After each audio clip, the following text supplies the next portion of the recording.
Becoming You. June 22, 2014.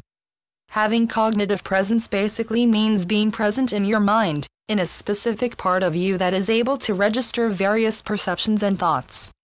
Whenever you apply focus to what is going on in your head and being there in presence, you are practicing cognitive presence, dear ones. When you are cognitively present, you are able to attract the more sensitive energy of thought, and the sensitive energy of cognition and understanding into your mind. Just like the sensitive energy within your physical body will allow you to be in contact with your body and its many different sensations, the sensitive energy of cognition allows you to be in contact with the center point of your emotions and of the emotion itself. Therefore, the sensitive energy of cognition allows you to be in communication and contact with your mind and of its contents. Understandably, presence of mind is much more than contact, merely because there's an implication of division, meaning someone who is in communication or contact with something else, you being observer and being observed at the same time. Having body presence is all about residing in your body, being in your body and at one with it. Having emotional presence describes someone who resides within the center of emotion, living within the center point of your chest and solar plexus. Cognitive presence describes someone who resides within the mind, being in the mind and owning their mind. You are not standing at a comfortable place merely as an observer of your thoughts, you are right in the middle, there is no division and no separation, what there is oneness of mind. And you are there intentionally, in the sensitive energy of your mind. You are in your own head, in the place where you cognize, where you perceive to know, think, and see and understand the responsibility that comes from being present of what goes on in your mind. Being aware of your thoughts, being able to watch them form is far from the most typical state of mind where you are often lost in thought, distracted by thought, and this functions through automatic energy. Even while being cognitively present, automatic thoughts and ways may continue, but the difference is, dear ones, you are present in them, aware of them. The flow of thought, regardless if it's associative or intentional, happens in the mind you are residing in.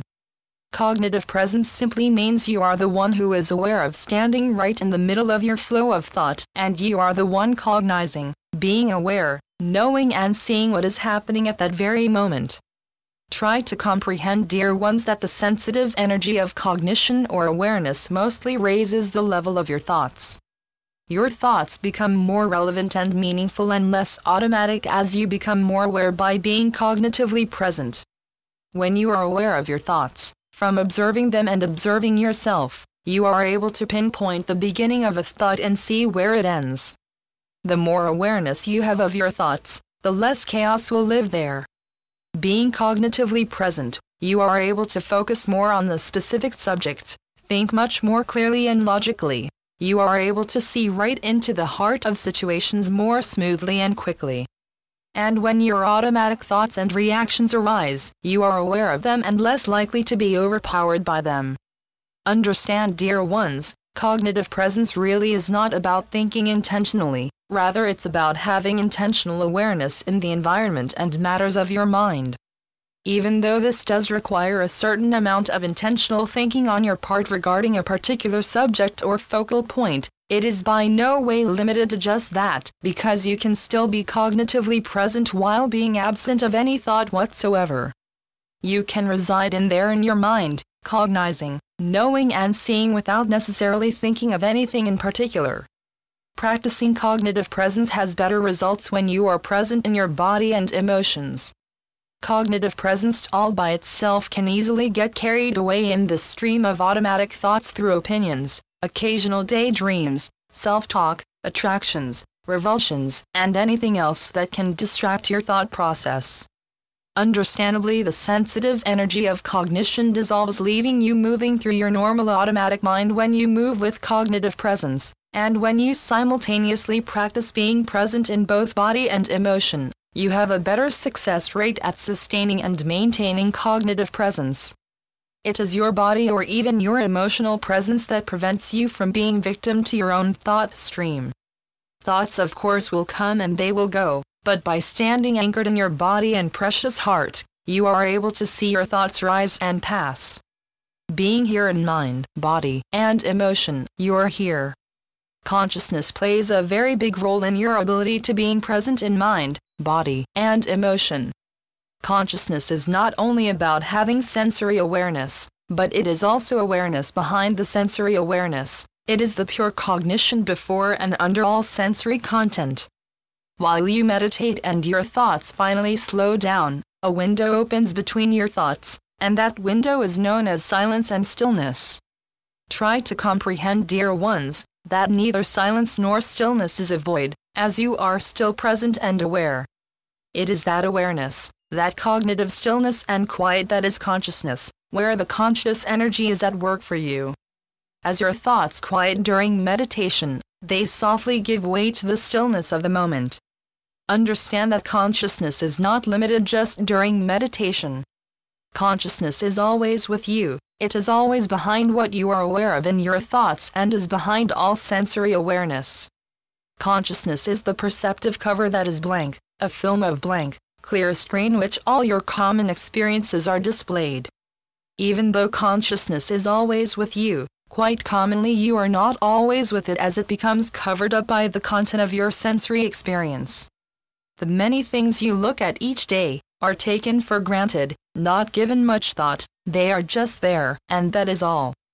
The next time you look at a cloud in the sky, see the cloud but realize that your mind is the sky. Your sensory perceptions have the ability to create a seamless single layer that prevents you from being in your underlying consciousness. But when you are in meditation, being there quietly, you learn to recognize the stillness and what is going on underneath that delicious quietness. During that state of stillness, your fixed cognitive capacity that is able to perceive all, is able to remain silent and still. You come to know this and you look forward to it, and when this perfect stillness is there you melt into it. You understand during such moments that cognitive stillness is actually an essential substance, it is the intense substance of consciousness. And when you enter this perfect stillness, you are at that moment crossing the first step into the realms of spirit, getting closer to source energy, to God. As we prepare to conclude today's transmission, we ask of you to practice focusing your attention on your mind. Try entering your mind, reside in it, and allow yourself to emerge and flow through your thoughts while anchoring yourself in the present. Allow the thought stream to pass through you without passing with it. Simply become the background of your mind and become aware of what is there.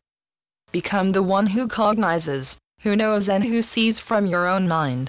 Be your mind, as no one else can.